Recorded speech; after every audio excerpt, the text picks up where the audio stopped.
He was just a courier making another routine delivery to a dusty backwater world. Then he found the diary. What he read inside would cost him his career, his freedom, and possibly his life, all to make an alien girl's impossible dream come true. Navia Prime never sees a true sunrise. The sun hangs low in a perpetual copper haze, casting long shadows that never quite retreat. Dust coats everything. The buildings, the machinery, even the air itself tastes of grit and slow decay. In this dim half-light, the Tellus Tavern stands as a stubborn outpost against the emptiness, its walls stained the same rust red as the surrounding wastes. Jeremy Lane's freighter touched down on the cracked landing pad week after week. His job was simple: deliver rations, medical supplies, and the occasional luxury item to the few souls stubborn enough to cling to life on this rock. The tavern was his regular stop, a place he should have viewed as just another line on a manifest.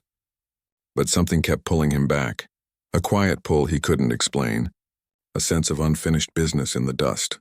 Inside, the air was thick with the smell of recycled oxygen and something sour, old spilled drink maybe, or the tang of oxidized metal. A mother and daughter ran the place, their movements efficient and silent. They worked like they were part of the shadows, gliding between tables without sound, their faces often turned away as if avoiding more than just eye contact. The girl's name was Elia. She had skin the color of twilight and hair that fell like strands of tarnished silver. She rarely spoke, often lingering near the back storage room or wiping down counters with a rag that never seemed to get anything truly clean. Jeremy found himself watching her. There was a stillness to her, a deep quiet that felt heavier than shyness. It was the silence of someone who had learned it was safer not to be heard. On his 5th visit, he brought something that wasn't on the order sheet. A book, real paper bound in faded blue cloth, its edges softened by years of handling. He'd picked it up on a stopover at Helios Station, thinking of the stark emptiness of this place, the sheer lack of color, of texture, of anything that felt alive. He held it out to her when the mother was busy unloading crates. Elia stared at it, then at him, her large dark eyes unblinking. She didn't reach for it at first, as if it might vanish like a mirage. "It's for you," he said, his voice sounding too loud in the quiet room. Slowly, she took it. Her fingers, slender and dust-smudged, traced the cover. Then she found the tiny, almost invisible seam along the spine. She pressed it. A soft light glowed for a second as the translation chip embedded within activated, linking to her own neural interface. A common tech, but one she'd likely never used for anything like this. She opened it. The pages were thin, covered in symbols that shifted as she looked, resolving into words she could understand. Her breath caught. She didn't smile, but her shoulders loosened, and her eyes moved hungrily across the page. "It's beautiful," she murmured, her voice so quiet he almost didn't hear it. She clutched the book to her chest like it was something fragile and vital. That book was more than paper and ink. It was a key. A window thrown open in a sealed room. For the first time, she was reading about rivers that ran clear, about forests so dense they swallowed sound, about skies that were blue, not rust. It was a collection of earth poetry. Nothing radical, nothing political. Just words about landscapes she'd only heard of in myths. Jeremy watched her, and something tightened in his chest. He had given her a glimpse of a universe beyond Navia Prime's dust-choked horizons. But showing someone a window to another world is a dangerous kindness. It doesn't just show them what exists elsewhere, it shows them exactly what they're missing. And once a dream takes root like that, it doesn't just go away. It grows, it aches, it demands things. He found her journal lying open on the counter next to a half-empty glass of murky water. Jeremy hadn't meant to look. It was an accident, a glance as he reached for his cargo manifest. But the words were right there, neat and precise, written in a script that his ocular implant translated without thought. He read the first line, then the next. It was like finding an oasis in the middle of the desert. You can't just walk past. The entry described a place called Verdania. It wasn't just a name. It was a detailed map of longing. She wrote about canopies so thick they turned day into twilight. About rivers that ran cold and clear over smooth stones. About air that smelled of rain and growing things. This wasn't a wish. It was a memory. Her grandmother had been born there, she wrote. Stolen during the consolidation. Brought here to die slowly under a copper sky. Her words weren't dramatic. They were simple, direct. That made them hit harder. She didn't write, "I am sad." She wrote, "The dust gets in my lungs and I think sometimes it will fill me up until I'm just another part of this dead ground." She didn't write, "I want to leave." She wrote, "If I could feel real grass under my feet just once, I think the ache in my chest might finally go away." Jeremy understood then. This journal wasn't a teenage girl's fantasy. It was a record. A quiet, relentless documentation of everything the Galactic Authority had taken from her people and then labeled classified, forbidden, erased from official history. She had pieced it together from whispers and old stories. Verdania was real, and it was a paradise they were locked out of, its orbit patrolled, its landing permits granted only to the privileged. He was still standing there, the flimsy sheet of his manifest forgotten in his hand, when the door to the back room opened. Elia's mother, Tella, came out. Her steps were slower than usual. She leaned heavily on the doorframe, her skin ashen. She saw him looking at the journal. Her eyes met his, and there was no anger there, just a deep, exhausted resignation. She didn't speak. She just turned and went back into the dimness of the storage room. A week later, she was dead. The official report, auto-delivered to the tavern's terminal, cited respiratory failure due to prolonged particulate exposure, a common enough end on Navia Prime. No investigation, no note of sympathy, just a terse notification and a list of outstanding sanitation fines that were now transferred to the next of kin. Elia stood in the main room of the tavern, holding the tablet. She hadn't cried. She just looked at Jeremy, her silver-blue hair stark against the gloom, and said 2 words. "She's gone." The words didn't echo. They got swallowed by the dust in the air, but they hung there between them, solid and heavy. The Galactic Authority's cruelty wasn't in the act itself. It was in the silence that followed. It was in the fines levied against a corpse. It was in the way they turned a personal tragedy into an administrative footnote. Jeremy looked at Elia, now completely alone in a world that had just taken the last person she had. He looked at the journal on the counter, still open to a page describing the sound of wind through Verdania's glass-leaved trees. The math was suddenly very simple and very clear. The authorities' neglect had killed Tella. Their laws would keep Elia here until the dust killed her too. She was a living ghost in a dead-end tavern on a dying world, writing about rivers she would never see. He could finish his route, get back on his ship, and never come to Navia Prime again. His life would continue, safe and sanctioned. Or he could do something about the ache on those pages. Protecting her wasn't just a nice idea. It was a moral line in the sand. Let her die here, or break every rule he'd ever followed to get her out. Some dreams aren't just fantasies. They are lifelines, and when someone holds one out to you, holding on to it might cost you everything you have. Jeremy made the decision in the dim stillness of his ship's cockpit, the red glow of Navia's sun casting long fingers of light across the console. He wasn't just bending a regulation. He was snapping it over his knee. His career as a sanctioned courier was finished the moment he decided to get her out. His freedom was a long shot. His life was now a currency he was willing to spend. The goal was simple and insane. Extract Elia from a monitored world and transport her to a restricted one. The plan was everything in between. It demanded lies, forged documents, and a path through places that didn't officially exist. He needed a new identity for her, transit papers that would fool orbital security, and a route to Verdania that avoided the main lanes. This wasn't a matter of filing a form. It meant stepping into the underbelly of the galaxy, the networks that operated in the blind spots of authority scanners. He knew where to start. A name whispered by other runners who had needed things the official channels couldn't provide. Jackson. He ran a place called the Blind Spot, a club buried in the lower decks of Helios Station. It wasn't on any public directory. You found it by knowing which maintenance hatch led to a corridor that smelled of ozone and recycled sweat.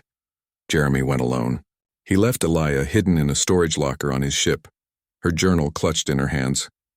The club was a low-ceilinged room throbbing with bass from hidden speakers.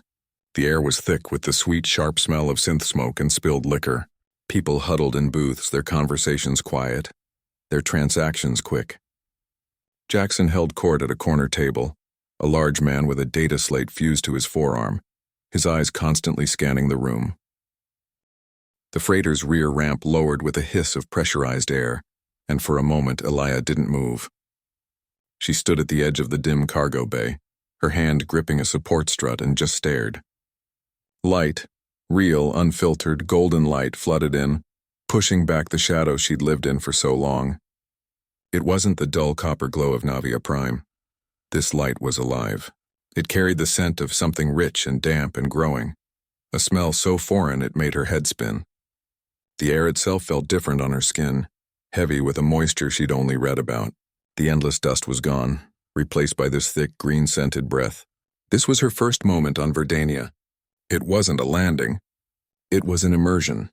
They stepped out onto the permacrete of the northern spaceport.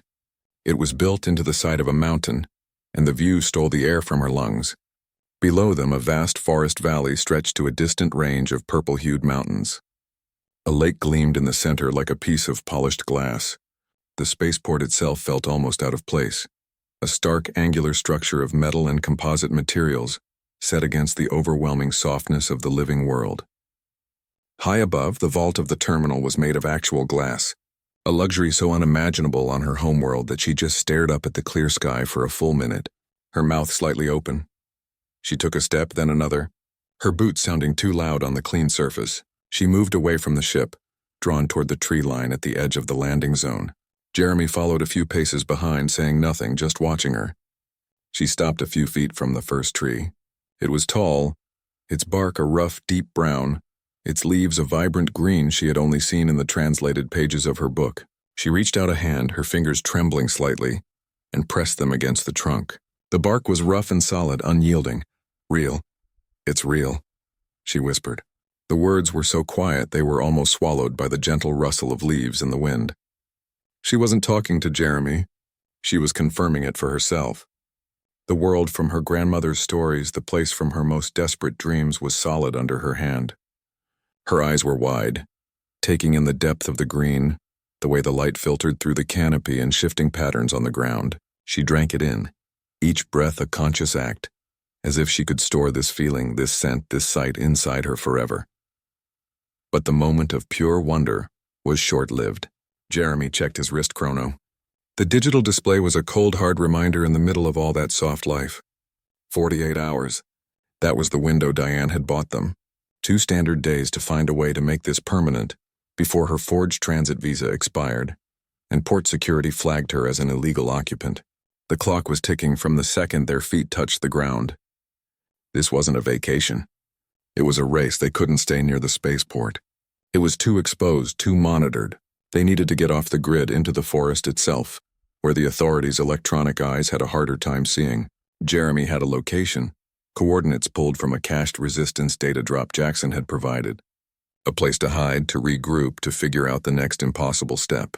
They moved away from the landing pads, following a narrow service path that quickly dissolved into a barely there trail into the woods.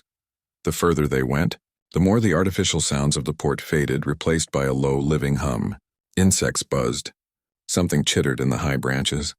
The air grew cooler, shaded by the dense canopy.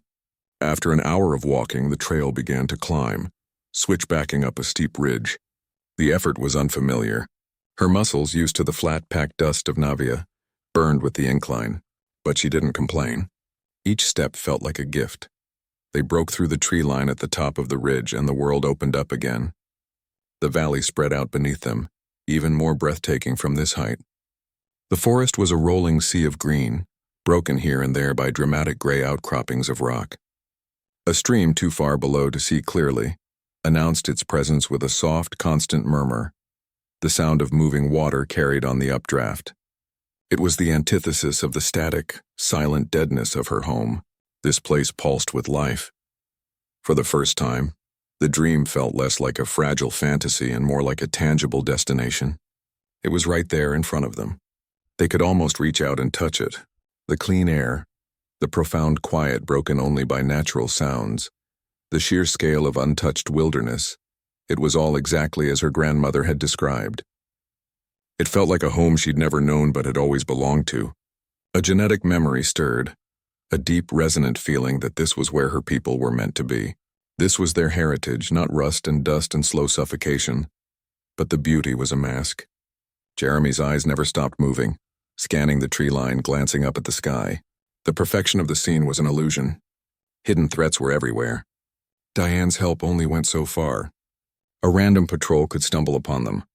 A satellite could get a lucky scan. The political machinations of the Galactic Authority meant this world was a prize, and prizes are always heavily guarded. The serenity of the forest could be shattered in an instant by the whine of a security skimmer or the crackle of a comms alert. They were standing in the middle of a paradise that was also a fortress, and their pass was about to expire.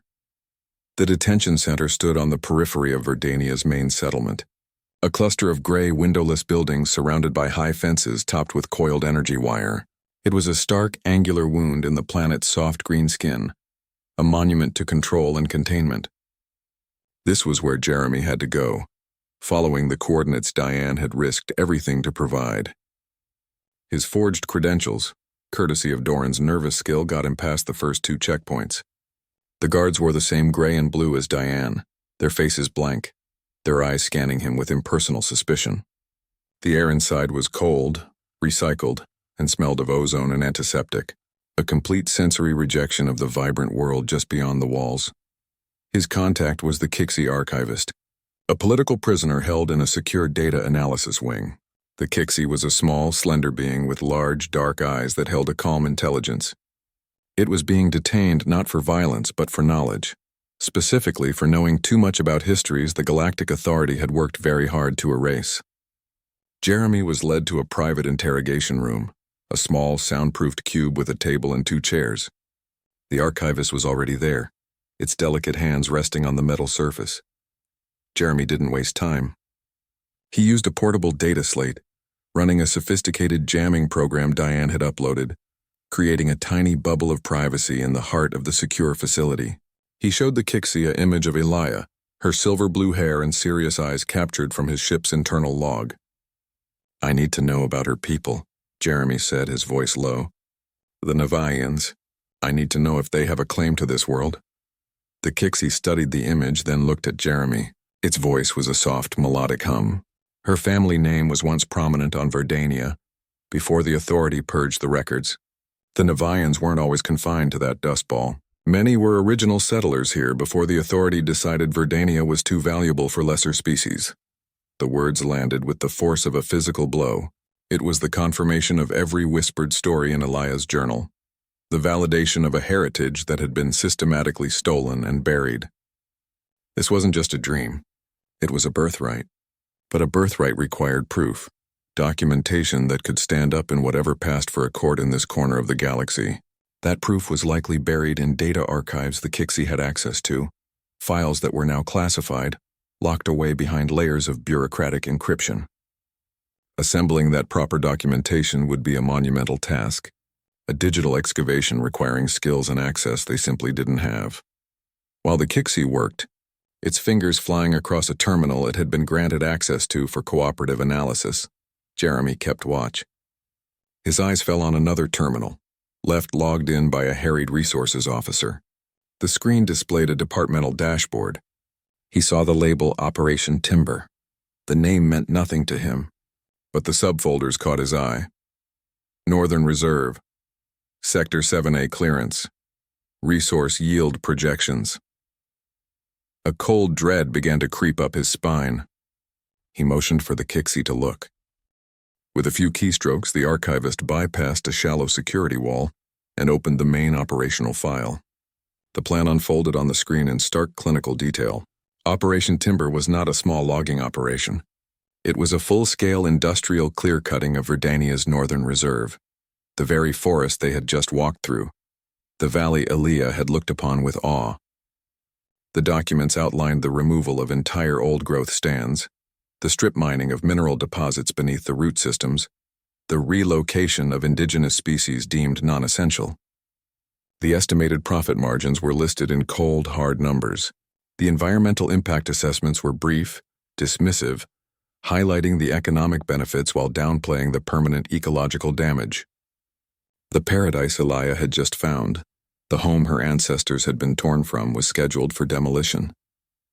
It was to be packaged, sold, and stripped bare for credits. Jeremy acted without thinking. He pulled a data spike from his pocket, a simple tool every courier carried for emergency data backups. He jammed it into the terminal's port. The download bar filled agonizingly slowly. He could hear footsteps echoing in the corridor outside. Every second stretched into an eternity. Finally, the light on the spike turned green. He yanked it out just as the door handle began to turn. Back in the relative safety of a maintenance closet he'd identified as a blind spot, he jacked the spike into his own secured datapad. He compiled everything, the Operation Timber files, the Kixie's initial findings on Elia's lineage. He couldn't fight this with a blaster. He had to fight it with information. He used the secure channel, the one Diane had given him. Her face appeared on the small screen, her expression tense. "I know," she said, cutting him off before he could speak. Her voice was tight, strained. "Why do you think I agreed to help you? The authority has gone too far this time." She had seen the outlines of the plan, heard the whispers. His transmission was the confirmation she needed. "I'm sending you everything," Jeremy said. "Initiating the data burst. Make them count, Lane," Diane replied, her fingers already moving on her own console on the other end of the connection. "I've sent the plans to every environmental protection agency in the sector, but we need public outrage to stop this. Get your girl's story out there. The Navayan whose ancestors were driven from Verdania, returning to see her homeland before it's destroyed. Humans love that kind of narrative." The transmission ended. Jeremy sat in the dark, the hum of the detention center's infrastructure vibrating through the wall. He looked at the data on his screen. Elia's diary had started as a personal litany of loneliness and want. It had become a map for their escape.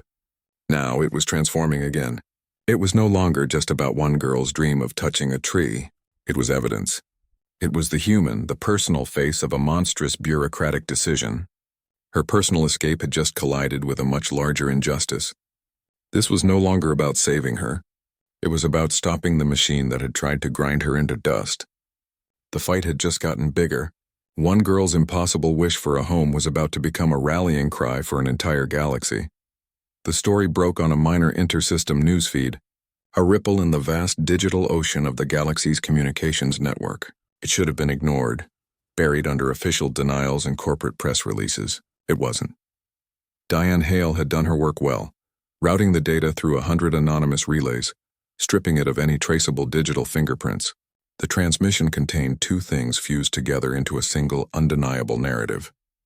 The first was the cold, hard data of Operation Timber, the schematics for the clear-cutting, the profit projections, the dismissive environmental reports. The second was Elia's life. Not just her words from the diary, but images Jeremy had captured. Her standing in the dust of Navia Prime, her first awestruck steps onto Verdania's soil, her hand touching the bark of that first tree. Her personal dream of clean air and living trees was spliced directly against the authorities' plan to turn those same trees into profit. The feed was copied, shared, and amplified. It jumped from fringe activist channels to mainstream social clusters. On industrial worlds where the sky was a perpetual smog orange, workers watched it on their breaks. On agricultural colonies, families living under vast domes saw it over their evening meals. On Earth itself, in clean, well-lit cities, people who had never thought about Navia Prime or the Galactic Authority's frontier policies suddenly were. The archival proof the Kixie had provided gave the story its backbone. This wasn't just an environmental tragedy. It was a historical one. This was the story of a people displaced, their home taken, and now that home was to be destroyed for parts. The public reaction wasn't just disapproval. It was outrage. It was a raw emotional response that bypassed politics and went straight to a sense of fundamental wrongness. Protests didn't just happen. They erupted. On a dozen different worlds, in a dozen different atmospheres, people gathered. On the steps of government buildings under amber skies, outside authority offices on sterile space stations, in virtual forums that spanned solar systems. They held up signs with Elia's image on them. They chanted the name Verdania. It wasn't one group leading the charge. It was a coalition that would have been impossible to organize through normal means. Hardened environmental activists who had been fighting corporate extraction for decades stood alongside sympathetic low-level authority officials who were sick of enforcing cruel mandates. They were joined by the silent distributed networks of the resistance, who provided secure communication lines and logistical support, turning scattered anger into coordinated pressure. They pushed back with a single unified demand: stop Operation Timber. The momentum built not like a wave, but like a tectonic shift, slow, unstoppable, and capable of reshaping the landscape. The Galactic Authority, an entity built on control and order, found itself facing something it couldn't easily control: the court of public opinion. Official statements were released, trying to downplay the operation, calling it limited resource management. They were immediately dissected and mocked across the networks. Internal memos, leaked by people like Diane Hale and others who shared her quiet doubts, showed the real scope of the plan. The authority's credibility cracked. Investors in the core systems, seeing the public relations catastrophe and the potential for widespread boycotts, began pulling their funding. The economic calculus of destroying Verdania's northern reserve suddenly didn't add up. The implementation of Operation Timber didn't just slow down, it stalled completely. Work orders were suspended, equipment remained parked. The project was put on indefinite hold, a bureaucratic term for a quiet, humiliating death. But stopping the destruction was only half the battle. The protests had uncovered a deeper wound, and the public pressure didn't dissipate. It redirected. The question being asked everywhere was simple: what about the people? What about the Nevians and all the other species the authority had shoved onto marginal worlds? The political momentum born from this specific crisis now sought a more permanent solution. In the hallowed wood-paneled halls of the Galactic Parliament on Elysium, a new piece of legislation began to thread its way through the committees. It was called the Verdanian Repatriation Act. It was a sweeping concession, a direct response to the firestorm. The act was born from pure political necessity, a way for the government to appease the public outrage and try to reclaim some moral high ground. The language of the act was dry and legalistic, but its meaning was profound. It established a legal process for displaced peoples to file claims on their ancestral worlds. It created tribunals to review historical records, like those the Kixie archivist had accessed, to verify lineage and connection to the land. It provided for the official nullification of the original relocation orders that had torn people like Elia's grandmother from their homes. For the first time, there was a path back. It wasn't a perfect solution. The process was slow, burdened with paperwork and verification steps designed to limit the number of successful claims. But the door, which had been welded shut for generations, was now open. A crack of light shone through. The resolution for Elia and the other scattered refugees from Navia Prime was the thing she had never truly allowed herself to believe in: a homeland. The Repatriation Act gave them a legal standing they had never possessed. They were no longer illegal squatters or economic migrants. They were claimants. They were people with a right to be there, a right to rebuild on the land their ancestors had been forced to abandon. The dust-choked tavern on Navia Prime could be left behind forever. The dream wasn't just a personal escape to a beautiful planet anymore. It was the foundation of a new legal and social reality. The news of the Act's passage reached Jeremy and Elia in their makeshift camp on the ridge. They heard it on a crackling portable radio, tuned to a pirate frequency used by the Resistance. The announcement was followed by a list of worlds now eligible for claim under the new law. Verdania was at the top. Elia didn't cheer. She just sat down on a fallen log, her shoulders slumping as if a weight she'd carried her entire life had finally been lifted. She looked out over the valley, the same view that had stunned her days before, but now it looked different. It didn't just look like home. It was home. Officially. Legally. Hers. The dream that had started in the lonely pages of a diary, a single girl's whispered wish for grass and clean air, had become something much larger. It was no longer just her dream. It was a precedent. It was a template. The strategy that had worked for Verdania, the combination of leaked data, a relatable human story, and massive public pressure, could be used elsewhere. The Act provided a legal framework that other displaced beings across the galaxy could point to, could use to fight their own battles for return and restitution. Her personal longing had accidentally written a manual for how to fight back. The ridge held its breath. Sunlight, no longer a novelty but a daily gift, warmed the ground where the first foundation lines were scratched into the earth. What had been a desperate hiding place was becoming something else. A platform of locally milled timber was taking shape. its raw wood scent mixing with the rich perfume of the surrounding ferns. The structure wasn't grand. It was simple, sturdy, a two-room shelter with a sloped roof designed to shed the frequent rain. It faced the valley, a promise made real with every plank nailed into place. Aaliyah was no longer dreaming of a better life. She was measuring it, cutting it, building it with her own hands. The fantasy had hardened into a tangible plan, drawn in the dirt and rising toward the sky. Jeremy passed her a water flask, his knuckles scraped and dusty from wrestling with a support beam. They worked in a rhythm now, a quiet understanding that needed few words. The shelter was theirs. 2 rooms, a clear statement of intent. It wasn't a temporary refuge. It was a beginning. The tension in the air wasn't fear anymore. It was the low hum of a future being constructed, a shared life being framed out in wood and hope. The space was a declaration against everything they'd left behind, a direct refutation of the tiny dusty rooms and the feeling of being temporary. This was permanence. They weren't the only ones. Lookouts on the ridge had spotted small groups moving through the lower valleys, hugging the tree line. A family of Navians, their distinctive silver-blue hair catching the light. A pair of Katathi, their slender forms moving with a quiet grace through the undergrowth. The repatriation act was more than words on a screen. It was a signal, a call that was being answered. Soon this wouldn't be just their ridge. Other shelters would rise, other fires would be lit. The dream of an inclusive world, a Verdania, given back to its people, was starting here, with the sound of a single hammer in the quiet forest. They were rebuilding, not just for themselves, but for the community that was coming. Aaliyah stood back, wiping sweat from her brow with the back of her hand. She looked at the 2 rooms taking shape, then at Jeremy tightening a joint with a focused twist of his wrist. A small, rare smile touched her lips. "It's going to feel too big for just me," she said, her voice light, almost teasing. "All this quiet. I might have to get a pet, or hope for some company." The joke was a new thing for her, a sign of a weight lifting. It was her way of testing the water, of putting the idea between them without the pressure of a direct question. Jeremy stopped working. He set the driver tool down on the new floorboards and turned to face her.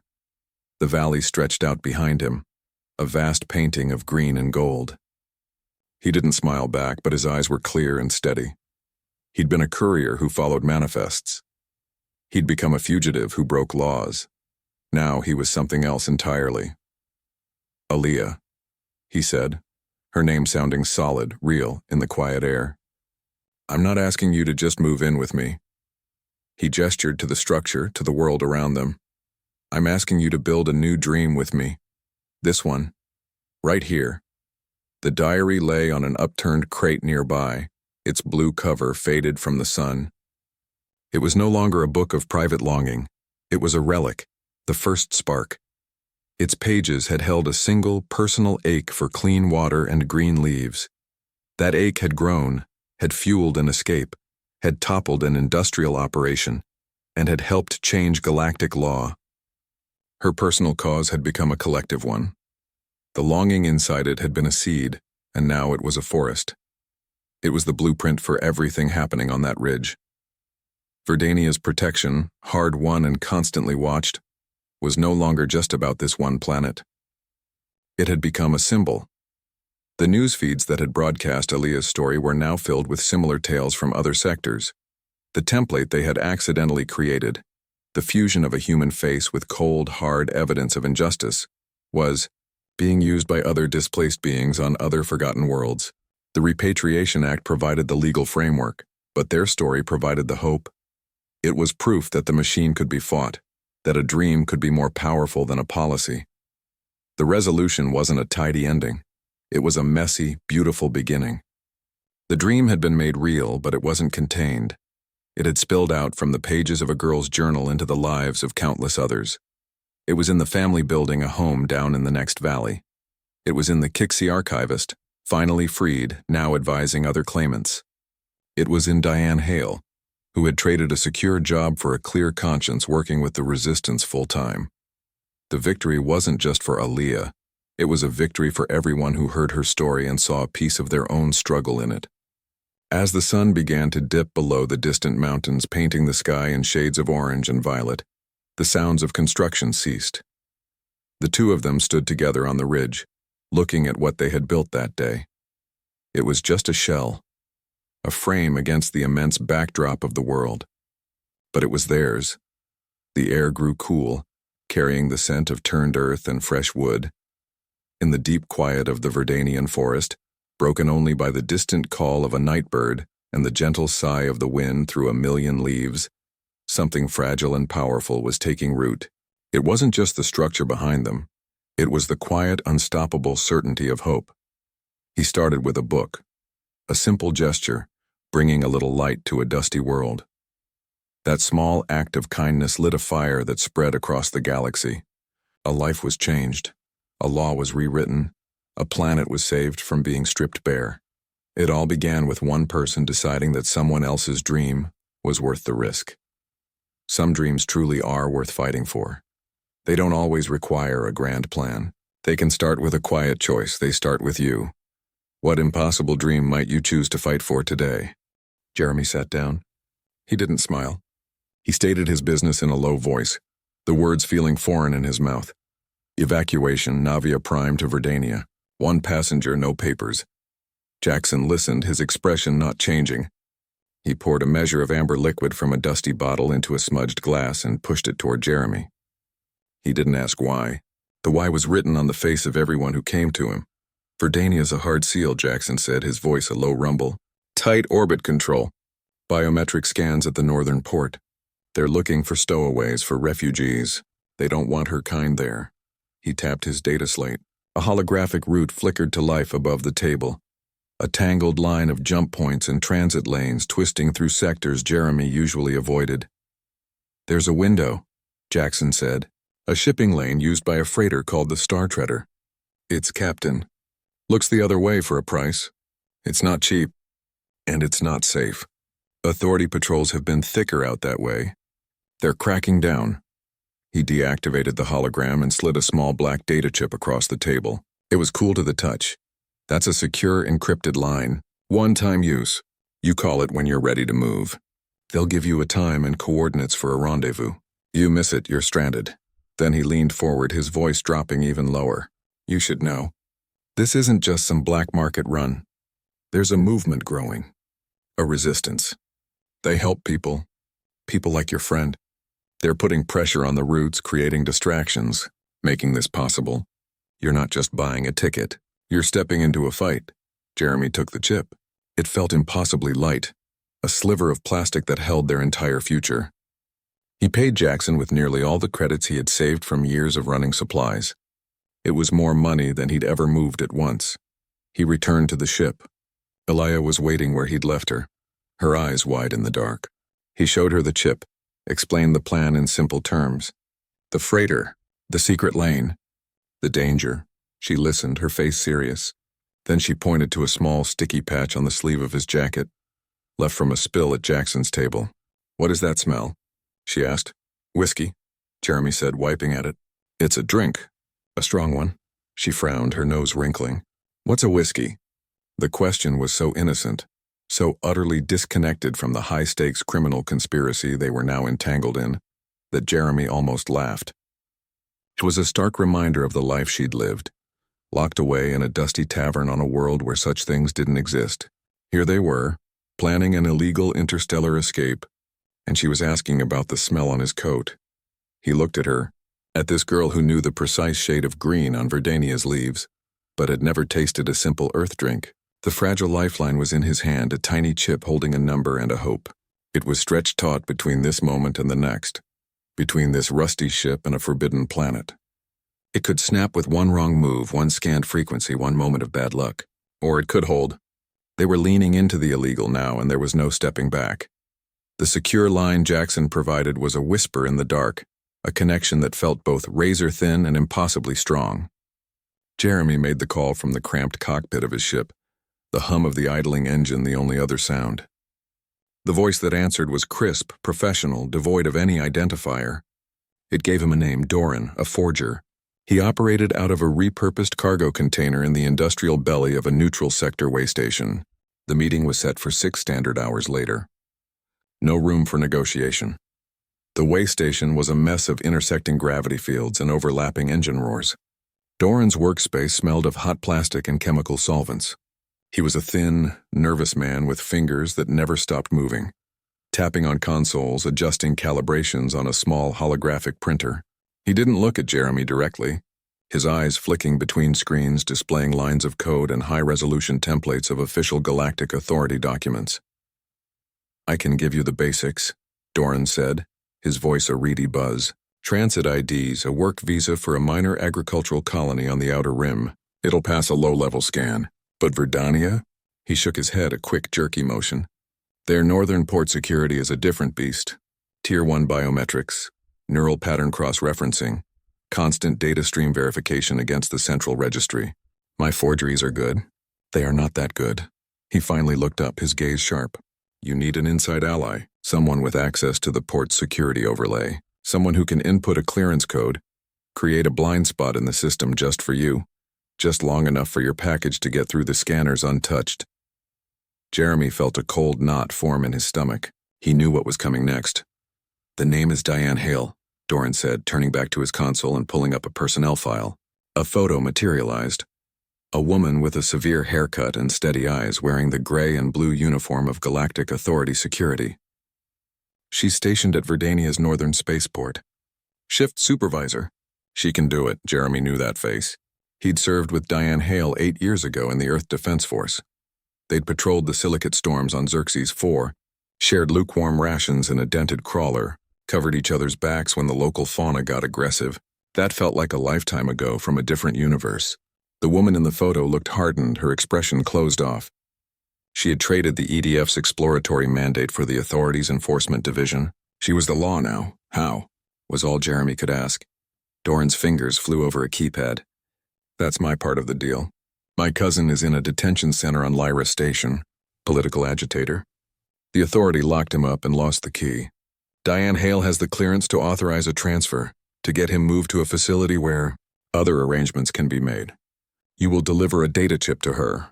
It contains the formal request and the necessary leverage to encourage her cooperation. She gets my cousin moved. She inputs your clearance code. You get your girl on the ground. I get my family back. It was a brutal equation. Diane would have to bend her own security rules, misuse her authority to free a prisoner in exchange for looking the other way for an illegal immigrant. She was risking her career, her freedom, everything she'd built since leaving the EDF. And Jeremy was the one asking her to do it. He used an old, personal frequency, one that wouldn't be flagged by standard security monitors, a channel they'd use to complain about incompetent officers and bad coffee. Her face appeared on his comm screen, older, more lined, but her eyes were the same. They widened in genuine surprise for a fraction of a second before the professional mask slammed back down. "Jeremy Lane," she said, her voice flat. "This is an unsecured line." "I know," he said. "I need a favor, Di, a big one." He laid it out. Not the whole story, but enough. A person in need. A safe passage. A 48-hour window on the surface. He told her about Doran's terms. She listened in silence, her face a carefully neutral mask. When he finished, she didn't speak for a long time. He could hear the faint sounds of the spaceport behind her, the hum of machinery, the distant echo of an announcement. "You're asking me to commit treason for a stranger," she said finally, her voice low and tight. "I'm asking you to help someone the system is designed to crush," he countered. "You know what the Authority does in the fringe sectors. You see the reports?" "I see the reports that cross my desk," she corrected him. "My job is to maintain order, not question it." But her eyes flickered away from the screen for a second. He saw the conflict there, the memory of who they used to be, of the ideals they'd supposedly fought for. "Jackson said the Resistance has people inside," Jeremy pressed, using the name like a key. "People in the apparatus. You're not the only one who thinks this is wrong." That got to her. A muscle tightened in her jaw. The Resistance wasn't a myth. It was a reality, and its existence meant she wasn't alone in her quiet doubts. It made the risk tangible, shared. 48 hours, she said, the words coming out in a resigned exhale. "You get your window. I'll input the code. The chip needs to be in my hand before I do it. No chip, no code. You miss your slot, you're on your own. I won't be able to help you." The call ended. The plan, which had been a collection of desperate ideas, suddenly had a spine. It had a time and a place. It had a fragile, dangerous heart named Diane, Hale. Everything now hinged on her. Willingness to betray the organization she served. For a ghost from her past and 'cause she'd only just learned of. Jeremy looked at the data chip Doran had given him. It was no longer just a piece of plastic. It was a transaction. It was the thing that would convince a former soldier to become a traitor. He thought about Diane's face, the weight in her eyes. He was trading on a friendship that had ended years ago, on a trust that had never been meant to bear this kind of pressure. Out here, on the ragged edge of civilized space, trust wasn't given lightly. It was a currency more rare than water, more volatile than reactor plasma, and he was about to spend every last bit of his.